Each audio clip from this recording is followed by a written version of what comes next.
places. I started going to jail at a young age. I started getting put on probation. I started going to safe peace, substance abuse, felony punishment facilities. I started going to state jail, penitentiaries, majority of my life in and out of prison, in and out of jails, being rebellious, doing what I did, running with other people. They say you run with whoever you run with, that's what you become. Whatever's in a man's heart, that's what he becomes.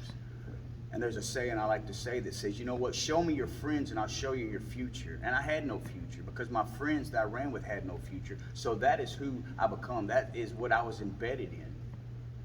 But then God offered me another way out. My whole entire life, I was afraid of spending the rest of my life in the penitentiary. I was afraid of doing life in prison and pretty much dying in prison. And it wasn't until I was faced with that God began to show me what it is that I needed to do in order to receive what God had for me. You know, I was involved in I used to spend a majority of my life just pretty much selling drugs, or robbing people, kicking doors, you know, cooking dope, shooting dope, putting drugs in my veins and in my mind, and just completely becoming something out of the unordinary. I was broken. I was rebellious. Nobody wanted to be around me. I didn't even want to be around myself half the time. And you know, but it just goes to show that the more broken, the more better. That God will use those. God will use these foolish things of the world to shame the wise. And you know, and it's not until we've had enough. And for me, you know what, I had to realize that, you know what, my plans sucked. I lived my whole life. I started off with plan B. I went to plan C and D and E and F, and all them plans failed me. But it wasn't until the very end that I realized that plan A is where I needed to be. And a lot of us don't start off with plan A. And, you know, there is no plan B in life but Christ. When he begins to move in, when he begins to show you that there's a better way. God has placed me in this body of believers here. He's brought me to Alto. And it's crazy because I've never in my life even heard about Alto. And Alto means stop. When God brought me to Alto, that means, you know what, you don't have to go any further. That you can stop selling drugs, and you can stop abusing yourself. You can stop doing all the things that you were doing before Christ. It means stop, that you don't have to go any further. And God allowed me to look at myself. He brought me to a men's discipleship. It's where we're all going through it, or we've been through it, and it's the best thing that has ever happened to me in my life. I've never been so happy. I've never been so free. I've never had this type of relationship, these type of brothers to where I can trust, I can walk with, I can go to, I can be transparent, I can be trustworthy, I can be everything that I wasn't before Christ I am now. And the men's home, a new beginning. And I come here, you know, just like the rest of us, Brother Willie, I was frustrated, I was broken, I was wore out, I was tired of running.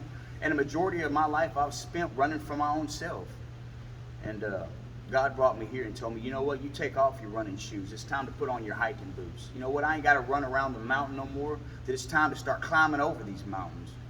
And God has given me what I need in order to face these giants, to slay these giants, to do exactly what it is that God has called me to do. So I no longer have to worry about the things of the dark, because I know now that God has placed a love inside of me. I have truly tasted his goodness. You know, there's a saying that goes that I am blessed and highly favored.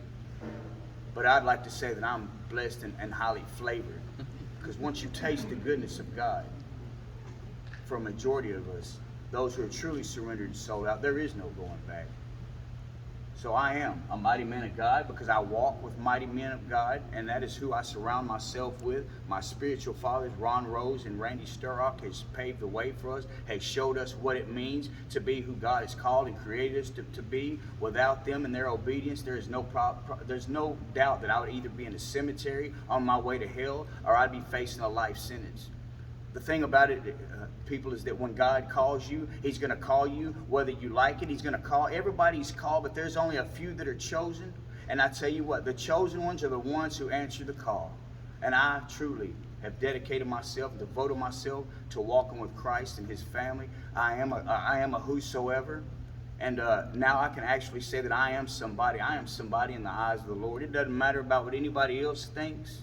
What matters about is what God thinks. I'm grateful. I'm thankful. And there's no other place that I would ever want to be in my life. Since I've been here, God has begun to restore my family. It takes one man's obedience to break the curses so that you can become blessed. And God didn't want to just bless you one time. He wants to bless you. When he blesses you, it's not going to be how you want it or how you think, but it's going to be so much more than you could ever dream or imagine. And in my obedience to have enough and to give up my old ways and my old life and begin to walk in a new path and to be a part of what God is doing here on earth. Say God is faithful to restore. People, we have been out of line our whole life. We have been told that we have been out of line growing up. I've been out of line. But you know what? It's not until I begin to get in line.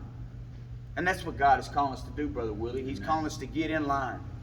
Because the thing about a line is there's always something at the other end that is good in the line. God is always serving something good at the other end of the line.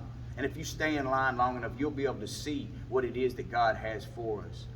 And God is faithful to restore our families, to bring our loved ones, bring our siblings, our mothers, our fathers, nieces and nephews, and to even see, ex-wives and ex-girlfriends be set free because of our obedience.